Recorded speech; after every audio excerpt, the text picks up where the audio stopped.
अब असदुद्दीन अवैसी उप मुख्यमंत्री पर राजी नहीं होगा। मुख्यमंत्री होगा सीमांचल का बेटा होगा।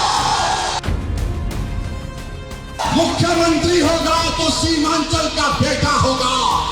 और सीमांचल से इंसाफ उसी वक्त होगा जब यहाँ का बेटा पटना के जालिमों के सामने कुर्सी डालकर पैर पे पैर रखकर बोलेगा, अब बोल सीमांचल का इंसाफ तुझे करना है। और लोग बोलते हो ऐसी भड़काऊ भाषण देता है। मैं भड़काऊ भाषण नहीं दे रहा हूं, मैं मुबारकबाद दे रहा हूं वीआईपी पार्टी के जिम्मेदारों को कि वो 3-3.5% है, मगर उन्होंने अपने इत्तेहाद का सबूत किया।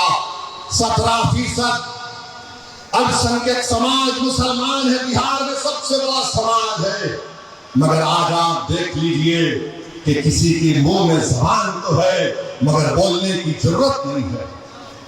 बोलने की जरूरत नहीं है। तेजस्वी के बाजू बैठकर वीआईपी का लीडर कहता है कि अब की बार मल्लाह का बेटा उप मुख्यमंत्री बनेगा।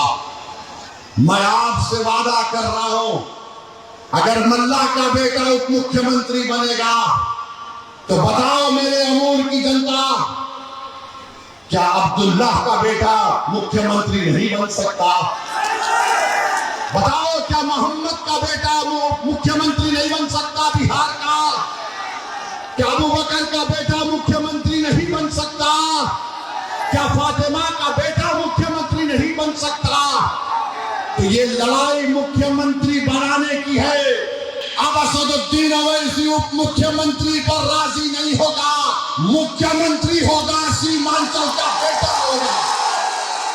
मुख्यमंत्री होगा तो सीमांचल का बेटा होगा। और सीमांचल से इंसाफ उसी वक्त होगा जब यहाँ का बेटा पटना के जालिमों के सामने कुर्सी डालकर पैर पे पैर रखकर बोलेगा, अब बोल सीमांचल का इंसाफ तुझे करना है। ये ताकत आपको देना है, ये ताकत आपको अपने वोट के जरिए देना है। देंगे ताकत आप, वोट पड़ेगा सीमांचल के नाम पर वोट देना है। इसीलिए आज आप देखते हैं कि बौखलाहट का शिकार होकर एक तरफ से मोदी और नीतीश कुमार, दूसरी तरफ से वो 30 साल के निकम्मे साहब, दोनों मिलकर अख्तरुल ईमान के खिलाफ दो महाजों पर लड़ रहे। मैं एक तरफ कहूंगा, फिर से कह रहा हूं मेरे भाई, अज़बियत का वक्त नहीं है, इत्तेहाद का वक्त है। याद रखो, तुम्हारी शनाख्त सुरजापुरी भी है, तुम्हारी शनाख्त तुलैया भी है, तुम्हारी शनाख्त शेरशाहबाजी भी है। बराबर उस पर कायम रहो और फख्र से कहो। मगर याद रखो, जिंदगी में कैसे लम्हे भी आते जहां पर हमको ये बताना पड़ेगा। अगर कोई कहता है कि ओवैसी हैदराबाद से आया, मुझे आज किसी ने पूछा इसका क्या जवाब दे, मैंने कहा उसका एक ही जवाब दे भाई, तू उसको बोल हाँ हैदराबाद से आया, मगर मेरा उसका रिश्ता ये है, वो रिश्ता जिसको रब्बे करीम ने कलमे की बुनियाद पर कायम किया, जो खून के रिश्ते से बढ़कर है। मैं तुमको उसका वास्ता दे रहा हूं मेरे भाई, मैं तुमको उसका वास्ता दे रहा हूं मेरी मां और बहनों।